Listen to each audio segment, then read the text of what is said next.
Welcome back to the Behind the Belt podcast. My name's Logan Brown. I'm here with Faraz Hashmeet. Faraz, SummerSlam, the two-night event, has concluded at MetLife Stadium. Wow, what an event that was. Absolutely incredible. I think way better than WrestleMania. First ever two-night event, and we have a lot to talk about. Absolutely. So Faraz, let's start with night one here. We'll go in chronological order, starting with Roman Reigns and Jey Uso versus Braun Breaker and Bronson Reed.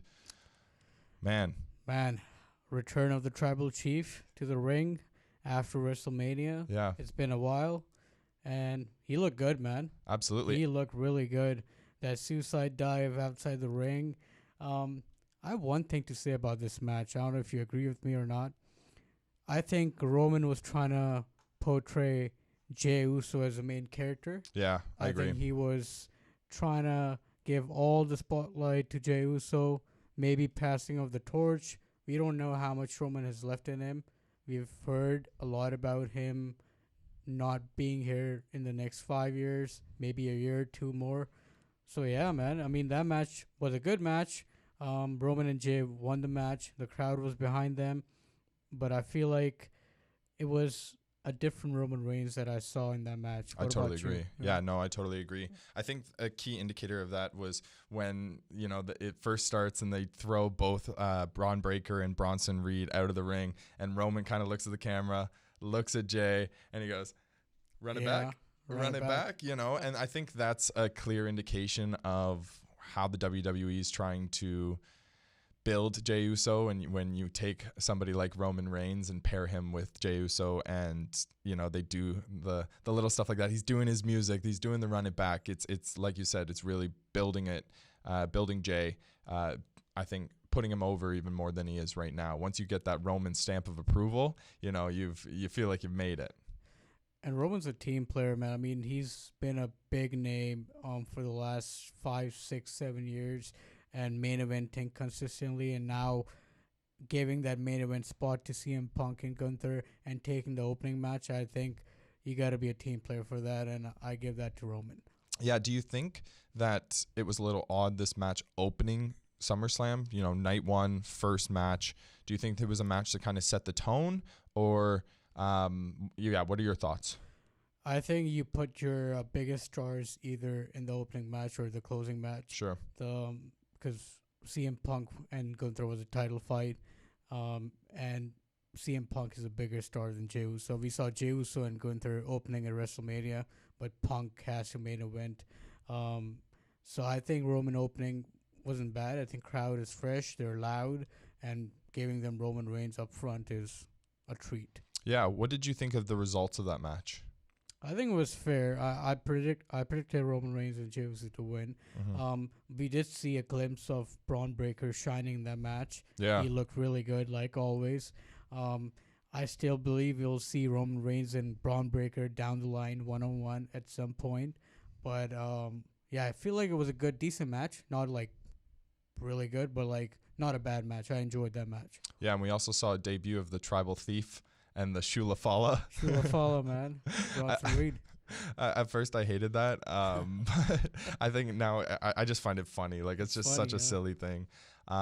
We can move on to the next match here. Do you want to tee this up for us? For sure. The next match was the WWE Women's Tag Team Championships were on the line. Mm-hmm. Raquel Rodriguez and Roxanne Perez, the champions, before the match took on Alexa Bliss and Charlotte Flair, who came out victorious. We have new champs. Absolutely. Going into this match, I know we talked about it a lot. Yeah. I forget where our predictions fall. Do you remember what you predicted for us? I predicted Alexa and Charlotte to win. Yeah. I felt like they were building towards their victory. I feel like I went the cynical route. I feel like I went, no, absolutely no way they put a championship on Alexa Bliss and Charlotte Flair. Hindsight being 2020, but knowing that you predicted the correct outcome of this match, what were your thoughts? I think it's better. In the last episode that we shot with Ben, I talked about that I need like new champs for the tag team titles. It's been way too long. It's been with the Judgment Day. Raquel and Roxanne are good enough talents to fight in the ring without the titles. I don't think they need it. Agreed. And like you see, like these titles, the mid card women's titles need like bigger names as of right now to make them relevant. And the biggest example is the women's IC title. Since Becky won it, you can see it in the every pay per view now. Yeah, and we'll get into that match. Every PLE that title's there. Yeah. So I feel like they were building towards it. They lost at Evolution, but then giving Charlotte and Alexa a good little run with the stacked titles, I think it's not bad. Yeah, and I think the WWE Unreal kind of pulled back the curtain on this, and the reason why that Alexa Bliss and Charlotte Flair did win this match is I don't think the WWE expected Charlotte Flair to get the welcome that she did, or the non-welcome, right? And I think they tried to find a creative way to course correct that, and one of those ways was by pairing her with with Alexa Bliss, one of the fans' favorites, and really kind of pushing her and creating this storyline that is, all about friendship and stuff like that, rather than, the big bad Charlotte Flair coming back from injury, winning Royal Rumble, and everybody's upset. So I totally understand why they did this.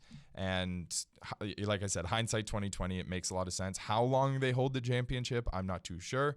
I think this has the opportunity for a storyline to crash and burn, and then you get a feud between them two, which it would be for great TV. Again, Alexa Bliss, fan favorite, Charlotte Flair, very popular within the WWE, but at the same time, like I said, didn't get the welcome that she wanted, and I think this was a course correct. Yeah, I mean, putting these two in the SummerSlam card and making them win is just like the crowd will like it. They're big names in the women's division. Let's move on to the next one. Sure.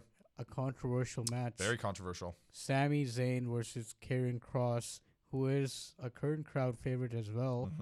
A very short match. Very almost short. Almost a squash match.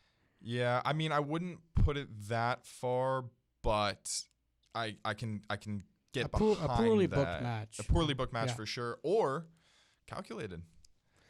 Calculated in a way that Karrion Kross's contract was up at the end of SummerSlam, and if that was his last match, it made sense. Yes. But we don't know yet. Well, and that's the thing, is they definitely played it off as if it was his last match, right? You don't get the ride off into the sunset in WWE. We saw that with Ricochet, just, getting put on a windshield, and then he's never on WWE product again. And now all of a sudden we know how that storyline ended up. Obviously, Karrion Kross didn't get that same send-off. It's great to have seen him on a SummerSlam card. I think a lot of fans really wanted to see that.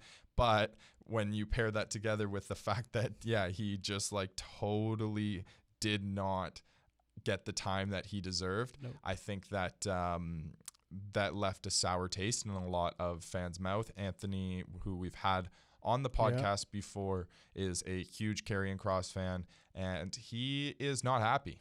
He is not happy. Now, I think we're seeing a lot more come out post SummerSlam this week that, there may be a little bit more to this story than we realize, but who knows?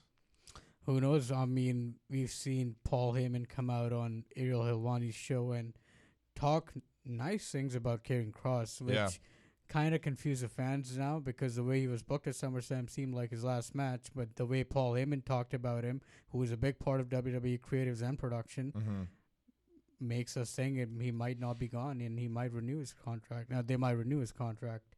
We'll see how that goes. Karrion Kross is a crowd favorite, but again, we don't know. We haven't seen much of him, to be honest, in the ring to make a decision on him. Let's move on to one of your favorite matches, Logan. Randy Orton and Jelly Roll versus... You got a lot to say? Yeah, sorry to interrupt. I was going to say, I got a lot to say about this. I'll let you tee it up, and obviously I'm chomping at the bits to get into it, interrupting you there. But no worries, man. I'll let you tee it up. Randy Orton versus and Jelly Roll versus Drew McIntyre and Logan Paul. Let's talk about it, Faraz. Let's talk about it. I want to hear from you first. Yeah, first of all, I will be the first to say I was wrong. I gave this this Yeah. match a ton of shit online. We've did multiple podcasts where I was nothing but critical of this match. Did it over deliver? Yes. Was it a great match? No. Was it a bad match? Absolutely not. No. I think, and we say this time and time again, in WWE we trust. We just have to trust them. And I think the way that they handled this match was good. I think we saw a lot more of Jelly Roll than we expected. I think the way that they handled that and him taking a massive bump from Logan Paul going through the table, that was crazy. And I don't think any of us expected him to take a bump like that, especially knowing how hard those tables are, right? Kudos on Logan for doing that, but also kudos on Jelly Roll for, being okay with taking such a massive bump like that, right? I think his in-ring performance was lackluster. Everything that he did was very like, I'm going to move your momentum based rather than power based. But at the end of the day, like what should we expect? Like, he's not been training for as long as some of these other guys. We can't expect it to be super polished. It was not the train wreck that I thought it was going to be. But yeah, like I would say it's not my least favorite match of the 2-night event. I think I will go very hard on the match that was my least favorite. But yeah, overall, not a bad match. It really was the Logan Paul and Jelly Roll show. Like, Randy Orton was kind of there and Drew McIntyre was kind of there. But other than that, yeah, like it was what it needed to be. Nothing more, nothing less. What were your thoughts, Faraz? I agree with you, man. I mean, we gave a lot of crap to this match, but it was not great. It wasn't bad either. It was somewhere in between. But I got to talk about Logan Paul, man. I mean, yeah, we don't like outsiders in WWE, but this guy has proved himself. I mean, I don't remember a match where Logan Paul was in the match and that match sucked. Well, Rey Mysterio versus him maybe on one, SmackDown was tough to watch. That was the match where Rey almost got injured. And that's also because Rey is kind of old now and he's a bit rusty. He doesn't fight that much. But Logan Paul, most of the matches in Money in the Bank last year, the frog splash that he just gave Jelly Roll was perfectly executed on the table. And then I remember him fighting Roman Reigns in Saudi a couple of years back. That was a banger of a match. Roman Reigns talked about it on Impulsive. I like Logan Paul in the ring, man. I mean, I think might be couple of matches that might not be good, but most of his matches are 5-star matches, and for sure, majority. I would say a majority of his matches are very good. And he normally gives us that like one moment. He's notorious for giving us that one moment where we're just like, wow. Yeah. And we did go wow at SummerSlam when he hit Jelly Roll, frog splash through that announce table.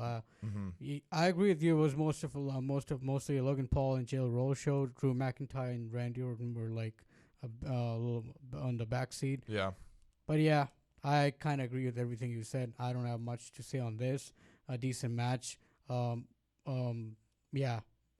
Exceeded my expectations for sure. I was not expecting it to be this good or this decent, I would say. But yeah.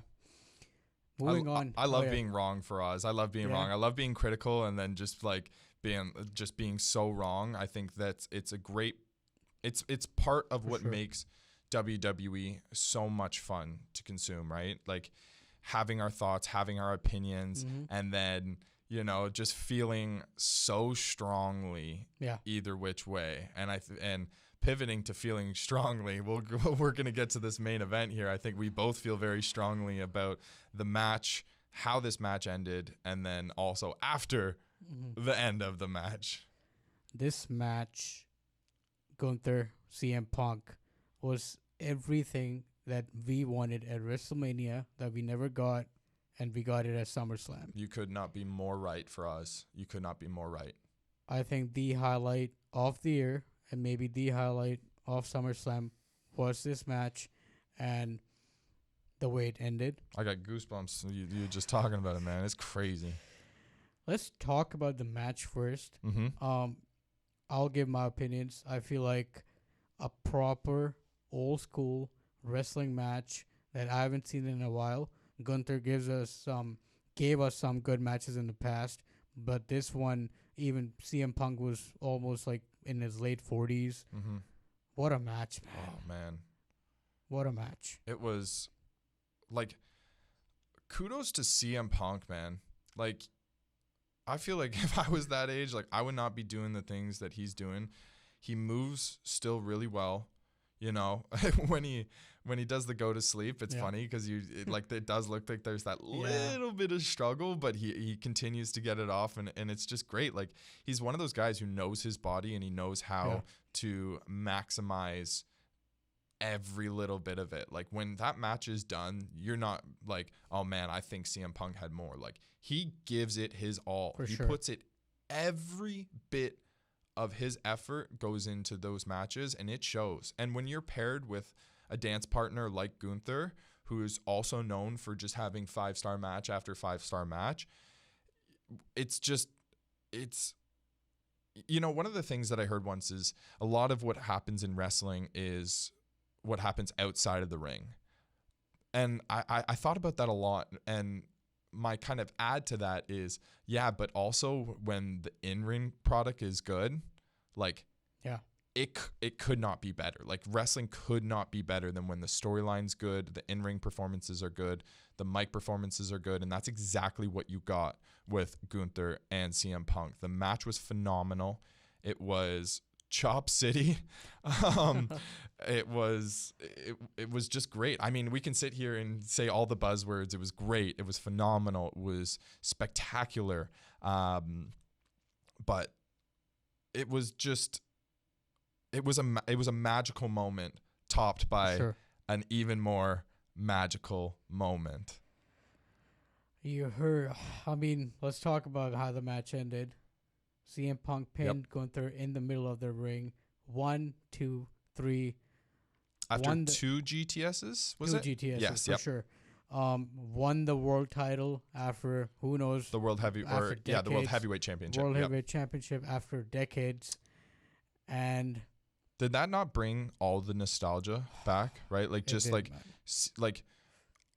I did not think there would be a time where I would see CM Punk holding or hoisting or whatever the word is, a WWE championship. Just him, fans behind him putting it up in the air. Like, that is childhood me just screaming for sure inside. Man. And I think that's exactly what WWE was going for. I mean, nostalgia sells, and oh my, they could not have delivered more. I mean, I'm a big CM Punk fan. I'm sure you are as well. For sure. I almost wore my CM Punk shirt today. I mean, I had to wear my Joe Hendry shirt, but... Yeah, man. I mean, it was nostalgic. It was a good little moment. Didn't last too long. Little moment, yeah. Little moment. Didn't last too long. We heard the music, Burn It Down. Whoa.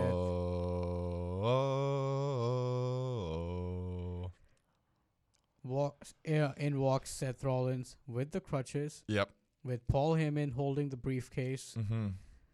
It seemed like it was a little tease. Yeah, so, like, Faraz, walk me through your initial thoughts. So, camera showing CM Punk. He's holding the championship in the air, and Seth Rollins' music hits. What's your first thought?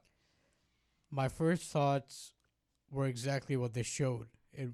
I thought it was just a tease, a reminder. Sure. And he walked in with the crutches. I had a mixed feeling about it, but then when he walked back, I knew something was up. He walked back and he saw Paul Heyman didn't walk back with him. Yeah. And then that's when I knew something was up. Yeah. And then the way he threw his crutches, I think it's one of the coldest moments in WWE history now. So cold. So cold. And then turns around, takes off his brace, takes a briefcase, walks down the ramp. I'm still getting goosebumps. Yeah, I look at my arm, like, I've got goosebumps all over my arm. I actually filmed my reaction to this. If I can, I'll pop it up in the on the YouTube portion of this just while we're talking over it. I didn't do much talking in my reaction. It was a lot of just mouth open, speechless. That's why I'll put it over what we're talking about right now. But yeah, just like you said, he comes out.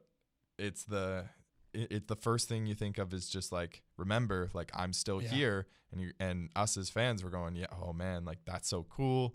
He turns around and you're like, in the back of your mind, you go like, man, but like, what have it like? What if he like turned around and then he throws the crutches and you're like, no way.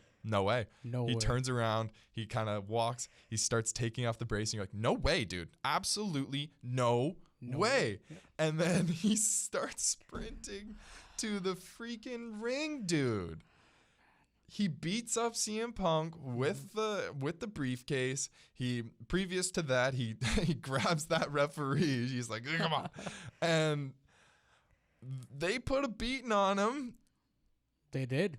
And like, I'm almost speechless right now for us. Like, that moment, I'm trying to think if there was another moment in WWE that I reacted like that. Obviously, I feel like right now is the peak of my fandom. So it's hard because this is probably the most invested I've ever been into WWE. But that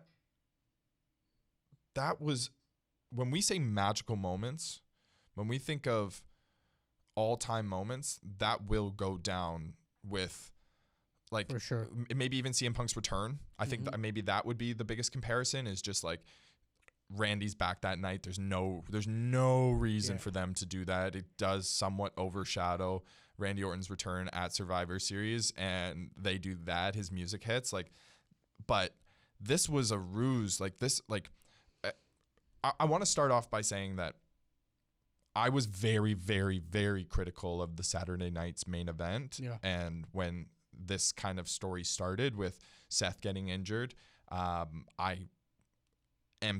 still stand by the fact that I hated the way that match ended. I think we still could have got the result that we got at SummerSlam night 1 without having Seth just kind of stand up, take the weirdest BFT. Like,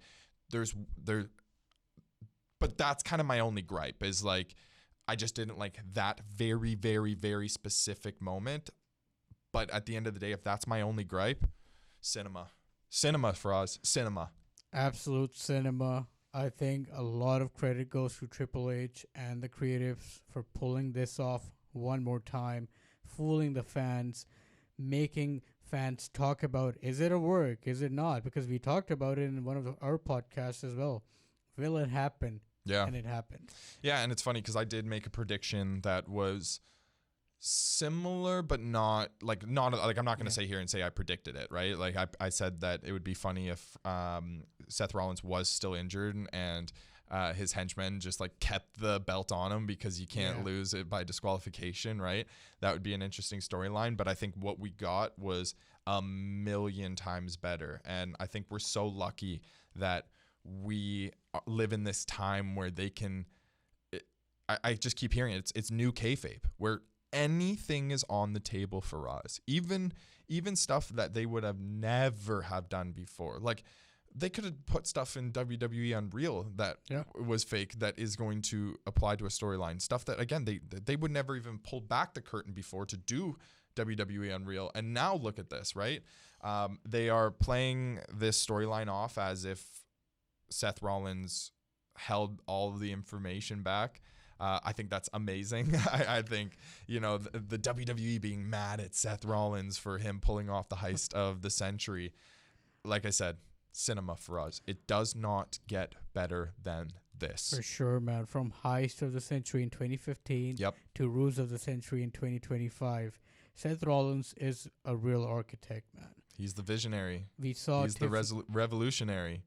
We saw Tiffany Stratton. Seth freaking Rollins. I'm sorry, I had to for us. I'm sorry.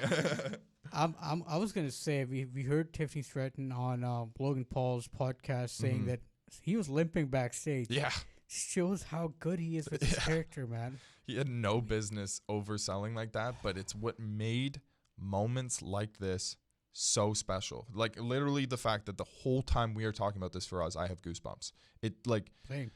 it does not get better than this. Again, we could spend 3 hours just on this match alone and the way that ended. I think I was texting you guys about it and I was like, I had dinner ready for like 40 minutes. And even after the show, I just couldn't eat because I was just so speechless, so taken back, and just so amazed with what we just witnessed. Overall, for us, SummerSlam night 1, what grade would you give it? I would give it a solid. I would say 7.5 out of 10. Yeah? Yeah. I would go a little bit above that. Yeah. And it's hard because, again, like, it's really a comparison thing where I'm comparing it to like a WrestleMania, you know, an event of this magnitude. I think looking at it now in hindsight, I would give it probably about an 8. 8. Yeah, we're in the same ballpark. I would say I would go a little bit above. Yeah. I think the way that match ended, or the way that night ended, was just like I said, like to give it anything less than an 8, in my opinion. I'm not bashing on your opinion. I'm just saying, like, just even the way that we're talking about it now is like I feel like I have to give it a very high grade. Like if I'm just judging the main event and how it ended, I would give it a 10. But like For sure. if I'm judging the whole card, I see like Sami Zayn cross match, then I see Jelly Roll, and then even the tag match. Like the quality of matches, I feel like could have been better. For sure. Slightly better. Yeah. But I feel like it's around that range, 7.5 to 8. And I think I feel like it's like if we fast forward and Karrion Kross does stay with WWE and does have a pretty decent run, then we look at this match very differently, right? Yeah, because again, it's part of the storyline. The fact that it was his last match, not renewing his contract. It was, like you said, somewhat of a squash match. It was not long. But if they turn around and use that in their favor for a storyline that becomes really good, then again, I think we have to look at that very differently. But totally agree. Let's move on to SummerSlam Night 2. Faraz, tee it up for me, man. First of all, another hot and cold night. A lot of awes. Yeah. A lot of why when you say hot and cold, like it's literally like scorching hot. Yep. Or ice cold. Absolutely. For sure. We start off night 2 with a big match. I had a lot of expectations for this match. Me too. I know you did as well. The Women's World Heavyweight Championship. Naomi being the current champion. She cashed in at Evolution, became the champion, facing Io Sky and Rhea Ripley. And a pretty short match for the talent that was in this ring. I would say could have been a lot better. And I know you have a lot to say about how the match finished. Yeah, like, again, we've said it before. When you have a match with the caliber of in-ring talent of Io Sky, Rhea Ripley, and Naomi, that had an incredible match written all over it. 5-star. 5-star. And it was short. It ended in a roll-up. And overall, severely under-delivered. Again, sure. When we look at the match between Rhea Ripley and Io Sky at Evolution, gold. Chef's kiss. Oh, yeah. Right? Yeah. So you fast forward to now, we're 3 weeks removed, I think 2 weeks removed from Evolution. Yeah. You go, man, like we're going to get that. But now you add Naomi, it's a triple threat. So you've got the no disqualification aspect of it that can be really, really fun. And I don't know, man, like it's weird because it was the first match. So it's not like, you're running long, so we need to cut time. Like it was short. It was, at times, it felt a little chaotic. Like I feel like this is one of those matches that it's a 2-night event. There's lots of different matches that, I care a lot more than others. And this was one of those matches where I was really excited for and really upset that it underdelivered. I agree with you. Naomi, Io Sky, I would say, is probably the best in-ring performer in the women's division in WWE right now And you could even say potentially one of the best in the world. in performers, not even just women. Just For like sure. the way Yeah. that she is able to do things that she do, take bumps that she does, is incredible. I would correct myself, actually. One of the best performers in the world in Mhm. professional wrestling. Mm-hmm. You have Rhea Ripley, who always puts on great matches. Yep. And you have Naomi. Maybe her promo skills are not that great, but she's always been a great in-ring performer. Sure. And like with a match of this caliber, a title's on the line, a main card title's on the line too, and it's an opening match. I know you can play a bit with time here as well. This match could have gone at least 10 minutes longer than it was. Yeah, and we're going to bring up time a lot during this one because time was something that we kept coming up match after match. And night two. Yeah. All the matches had that issue. Yeah, I don't have a problem with Naomi retaining, but I kind of agree with you. But I also, I don't like the roll-ups, completely with you on that.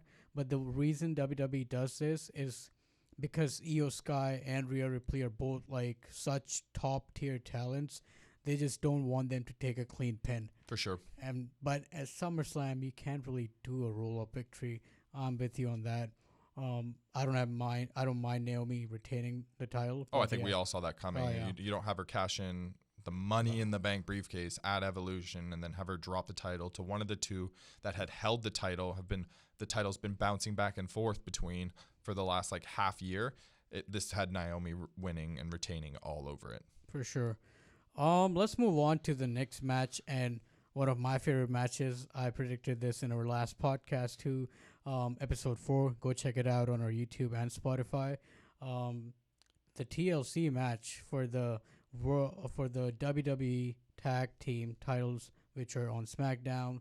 Wyatt Six, current champions, before the match, retained the titles after the match as well.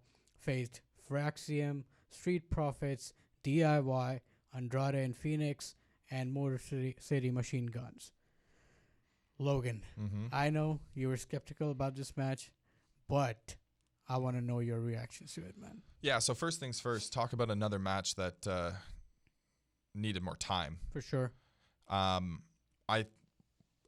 like you said, I was very skeptical going into this match, not because of the talent, just because I've been struggling to really get behind the SmackDown tag team divisions, whether it's new faces that I just feel like they haven't thrown in front of me enough to make me care, like a Fraxium.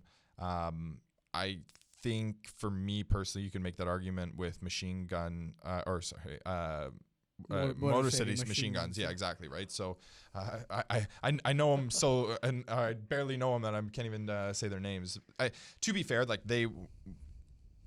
I can't really make that point for them because the moment that they came into WWE, they were thrown in front of our faces. They became tag team champions. They were promos all over.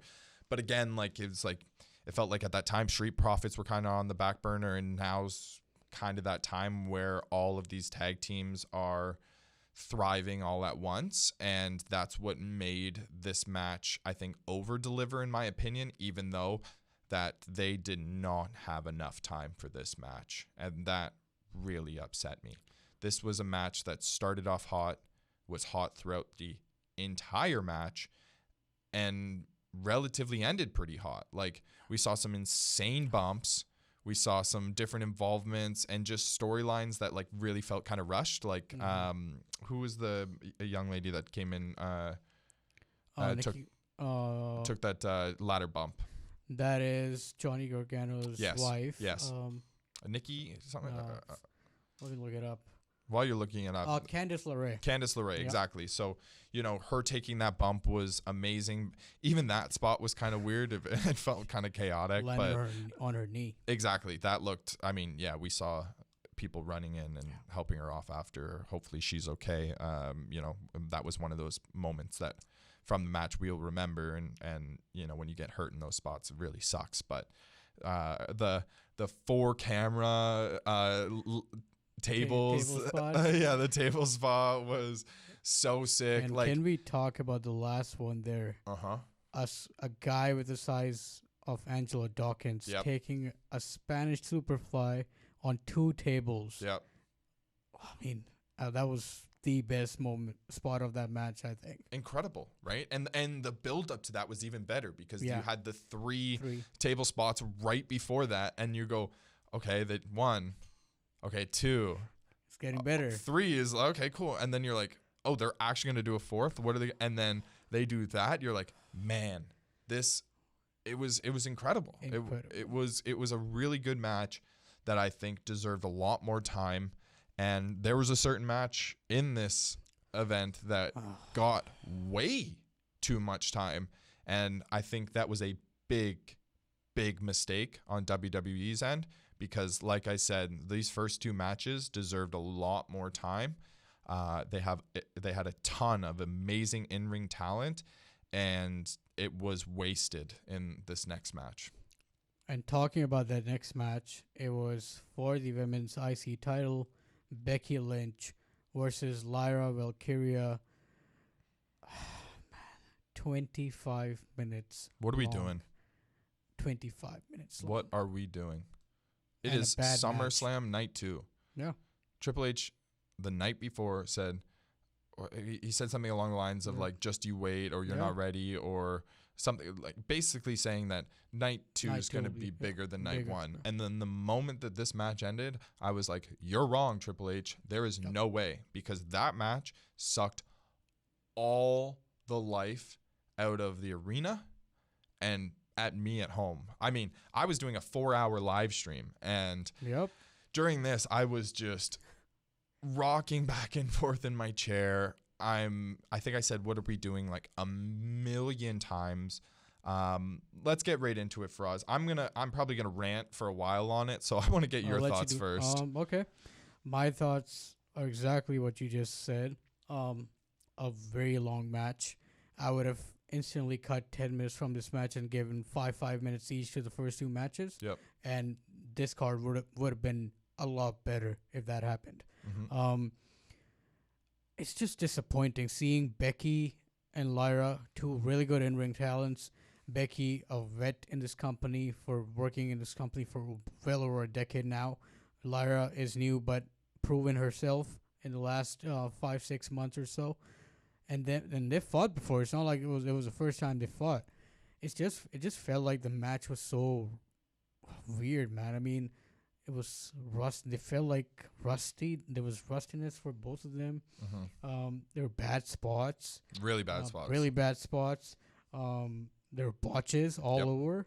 Left, right, and center. Left, right, and center. I mean, I don't really care about, this match, to be honest. We talked about it in the last podcast. To me, they fought like millions times before. I really didn't want to see Becky versus Lyra at SummerSlam. But, seeing it for the 5th or 6th time, it was probably the worst out of all the matches that we've seen between these 2. Yeah, like you said, Faraz, we have seen this match countless times.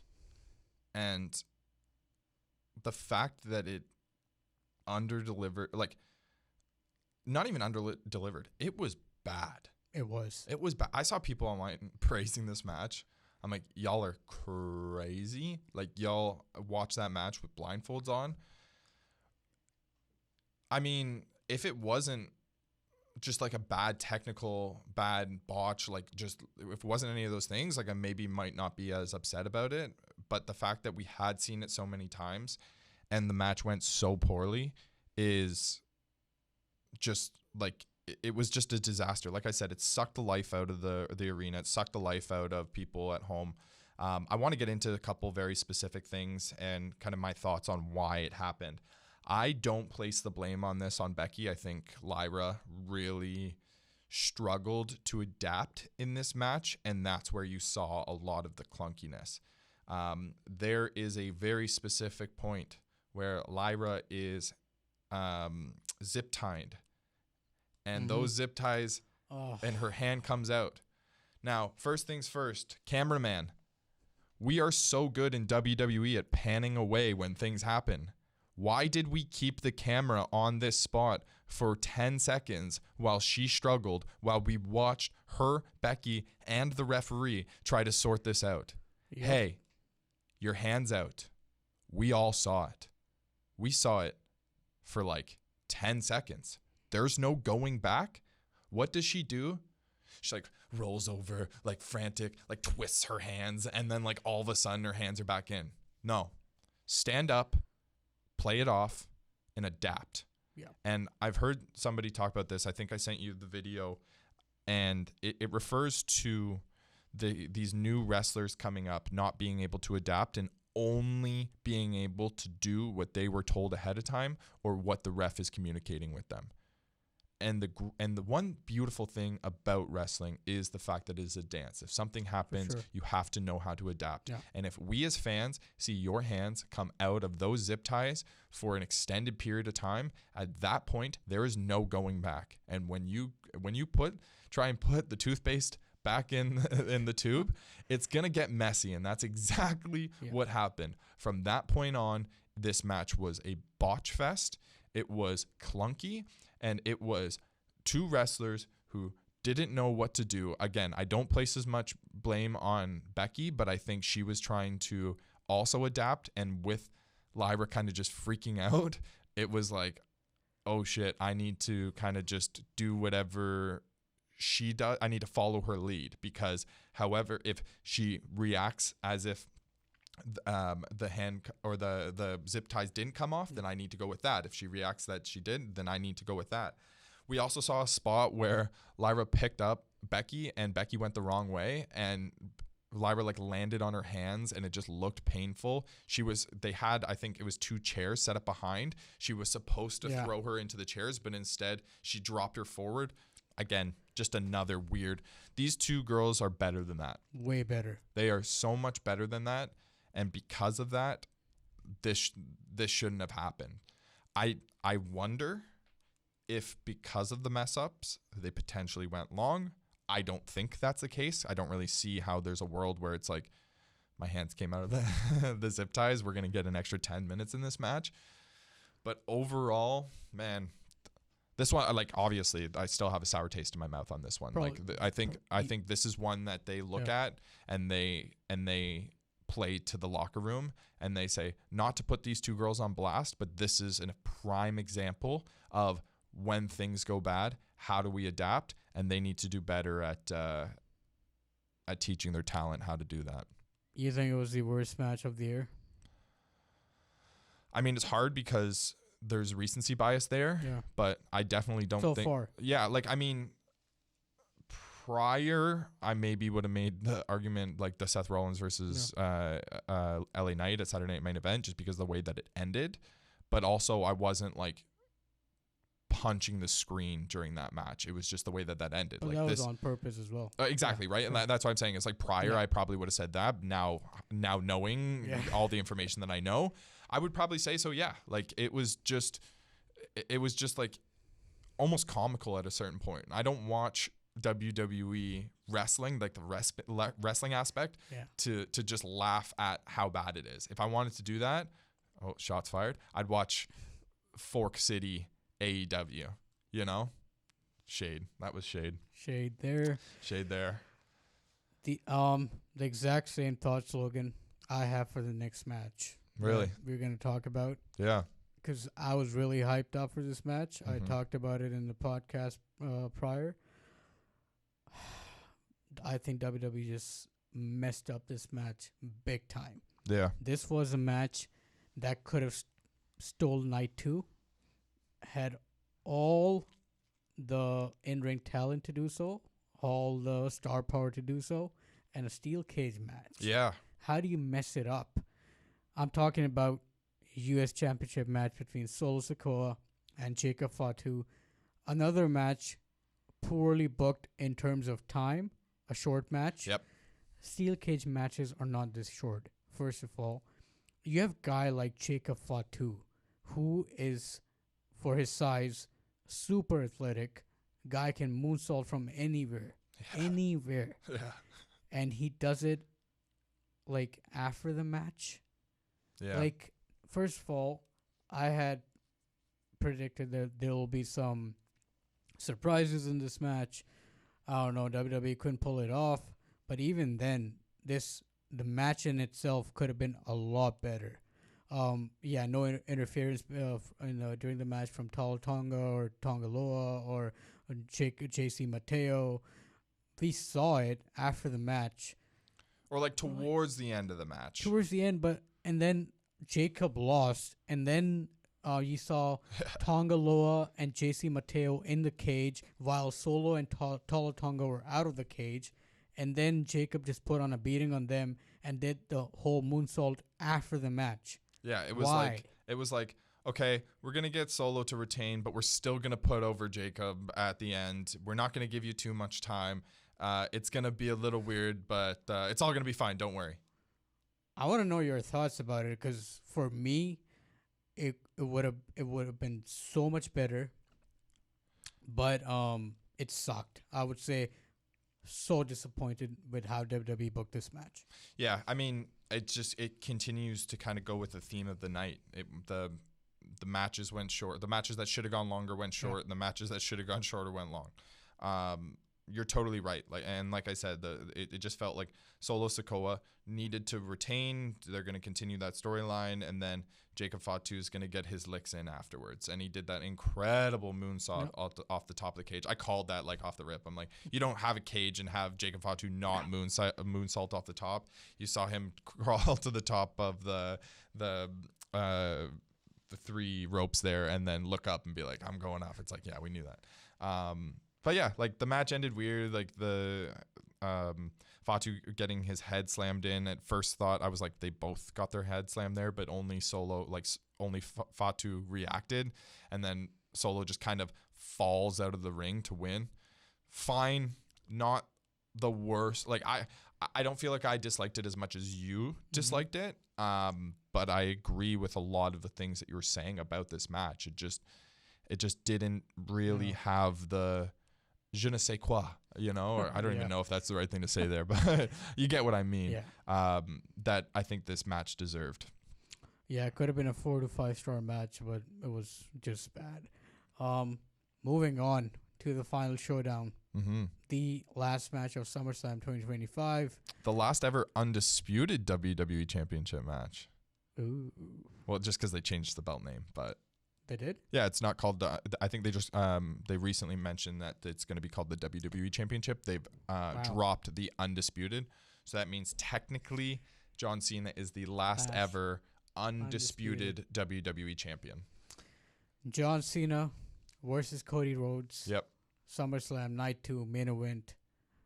Something happened after the match. We'll talk about that in a bit. But just the match itself, they gave it it was a long match. Yeah. And I would say the best match of John Cena's retirement tour so far.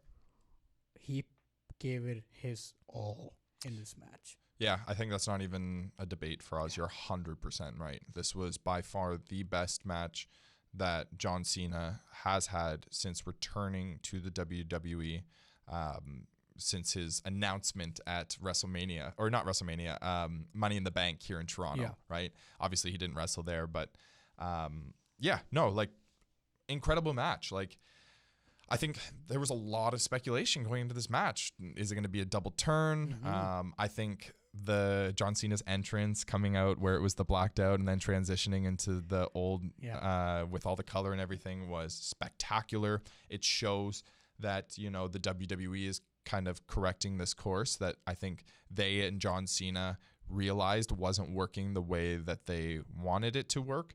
But good on them for pivoting. I thought it was kind of weird the way that they pivoted, being the fact that John Cena comes out like 48 hours before on SmackDown is like, no, I'm not doing that anymore. That sucks. Yeah, that was weird. I'm me now. Like, I mean, I would have liked a little bit better build up for that, not just, hey, I'm turning now. Yeah. Not the end of the world, not something I'm going to sit there and gripe on, because I think at the end of the day it worked, and it worked the way it should have. So yeah, not going to put too much weight on that, but the match itself was good. I was very concerned going into that because we have seen John Cena and Cody Rhodes wrestle prior and it not be very good. Exactly, especially at it being a WrestleMania, right? And I think this was the correction that WWE needed, right? They said, you know what, these two are capable of putting on a good match, regardless of the result. We'll get there in a second. It was exactly what was supposed to happen, and I think a great way to cap off night 2. I think John Cena said to Cody after the match, you this was the best John Cena you faced, and he gave it his all. Yeah.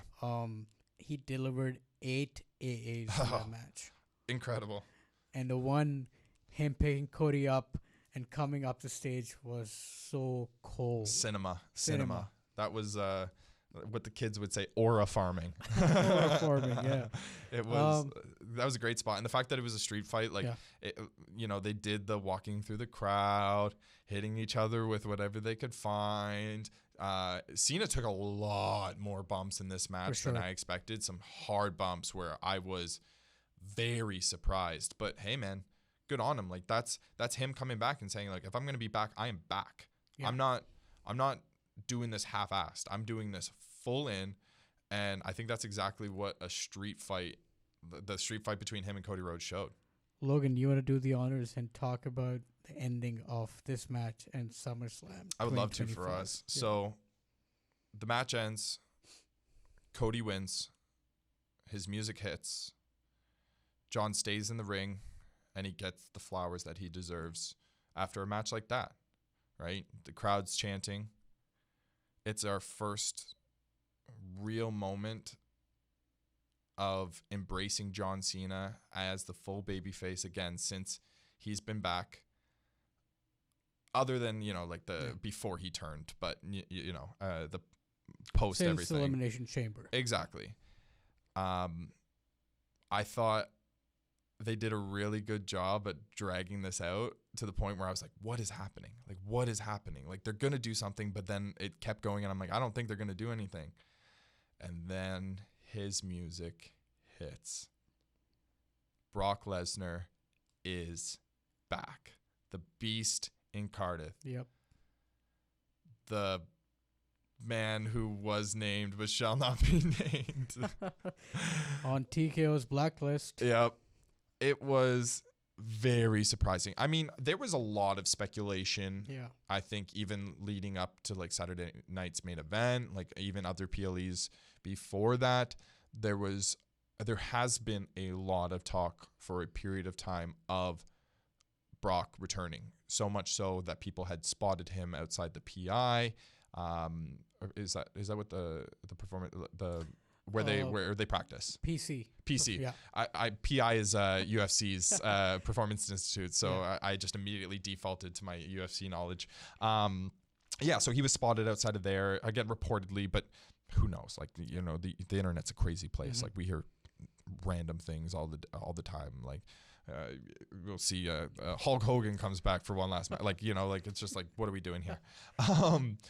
Yeah, there was a lot of speculation, but he's back. He comes out, he kind of soaks it in for a second. He walks down, he walks to the other side of the ring where the announcers are, takes off his hat, and just ambushes John Cena. Yeah. John Cena takes a nasty F5, and Brock pretty much, that's his way of saying, I'm back, and I'm here. And yeah, I don't know. Like, to be perfectly honest with you, Faraz, this might be a hot take, and I know a lot of people really, really like Brock Lesnar. Mm-hmm. I'm going to talk about Brock Lesnar as a wrestler and not anything else.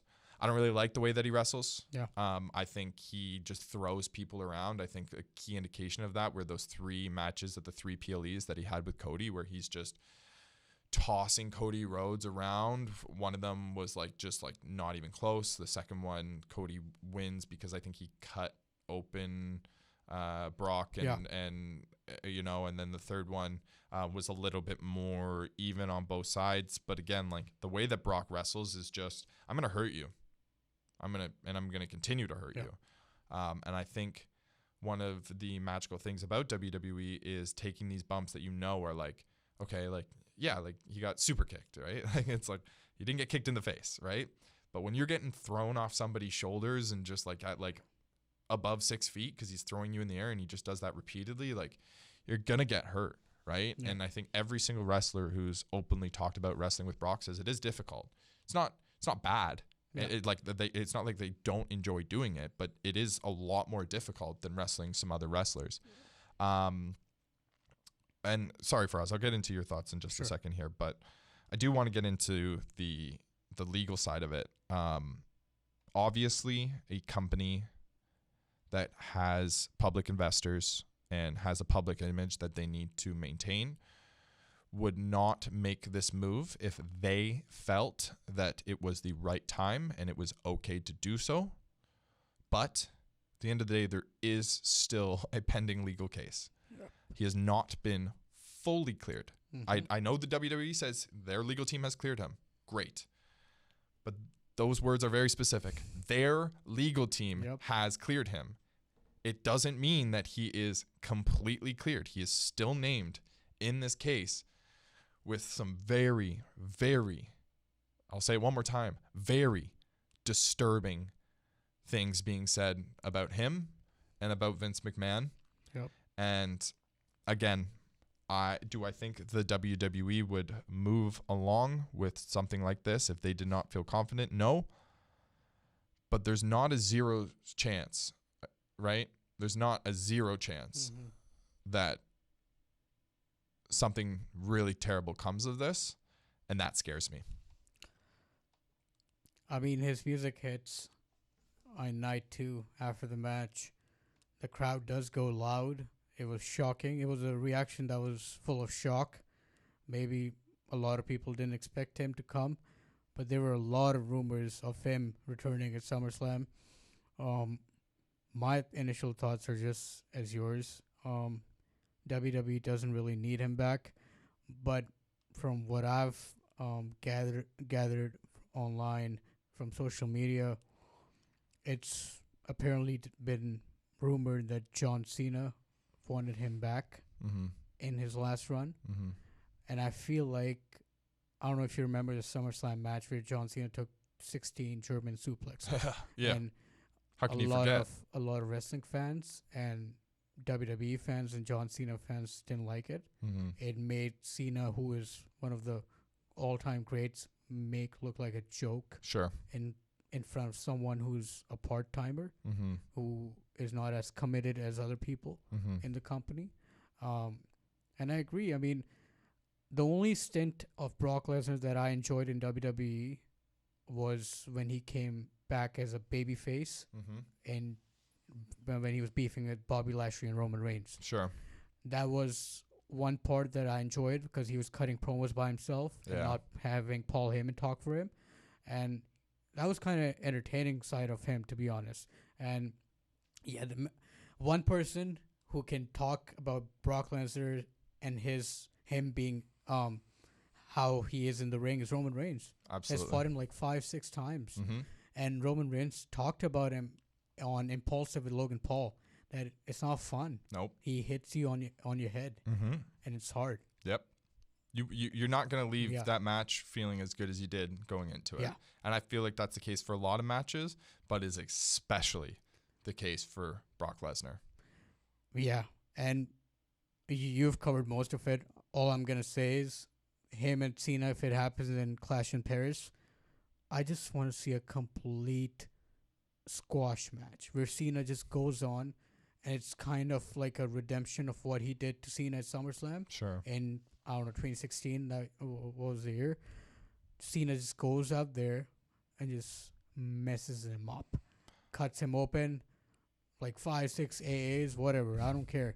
Just a complete squash match, and I think that will make a lot of fans happy. I mean, I love your optimism. I love the thought process. There's no way they do that, meaning you don't bring back a talent to just squash him like that, and especially not a name like Brock Lesnar. I think to be fair, you know, if there is anybody that is gonna do that, it would be John Cena, right? He does get that redemption, but yeah, no, it's as much as I agree with you, I would love to see that. I just like don't see like if he's back, like they're gonna do. It's one of two things. If he's back for Cena's run and Cena's run only. Yeah. Because there is that still, you know, they might fear and they'll be like, okay, we'll get you back for a quick second before, you know, and then we'll get you out of here before the dust settles. Or he's back, right? Like he's back. He's back. He's gonna wrestle. I saw a thing. It was like Brock Lesnar's first match back. Carmelo Hayes. It's like, welcome to WWE, Carmelo Hayes. I know he's been around for a while. I just mean like, you never wrestled Brock before. Yeah. You've wrestled a lot of guys, but you never wrestled Brock. And the way that people talk about Brock, it's just comical that it's like Carmelo Hayes is known for going out and having these matches where he just gets crapped on. And Brock's one of those guys. But yeah, no, overall, I think it was good. It was not what I expected. It's not what I wanted. But at the end of the day, we can't always get what we want. And if there's one thing the WWE is really good at is giving us something we didn't know we wanted and making it something that we did, right? Yep. So overall for us, what would you give SummerSlam Night 2 in terms of a grade? I'll probably give this a 7 out of 10. Yeah. Night 2. I'll probably I agree with you. I think Night 1, probably I'll move it up to 8. Sure. And I'll give Night 2 a 7 because they could have been way better than Night 1, but Night 1's ending just stole the spotlight. I'm going to give this night a 6.8. And the reason why I say that is because I can't give it a 7. I think like we talked about SummerSlam Night 1, the main event had a very much a key impact on that night. And that's why I give it a 6.8. If I had just everything else, I would give this probably like a 6, right? If we look at the things that I said about these matches is all of those matches times were all messed up. There was botches in one. There was things that we should never have seen or the camera people should have been better at. Overall, if you take away that last match, I think this night scores really low. But because that last match was really good and did have a big return, you bump it up a little bit, but I just can't justify giving it a 7. Mm-hmm. For us, that's been we just did an hour on SummerSlam. Wow, that was a lot of fun. I mean, that was fun. The fact that I think we were able to speak so passionately about such a crazy 2-night event goes to show the event that it was. But overall, it was a fun time. It was really fun doing that live stream. If you haven't watched SummerSlam yet and want to do a watch along with me, feel free to throw that on. I don't have the times or anything up on it, but I'm sure you can find my reactions with your reactions and sync it up. But yeah, Faraz, do you want to sign us off, send us off here? For sure, man. I mean, thank you for joining us again. Love talking WWE with you, Logan. Of course. We'll see you next week with our new episode. This was episode 5 of SummerSlam 2025 review. I'm Faraz Hashmi, Logan Brown.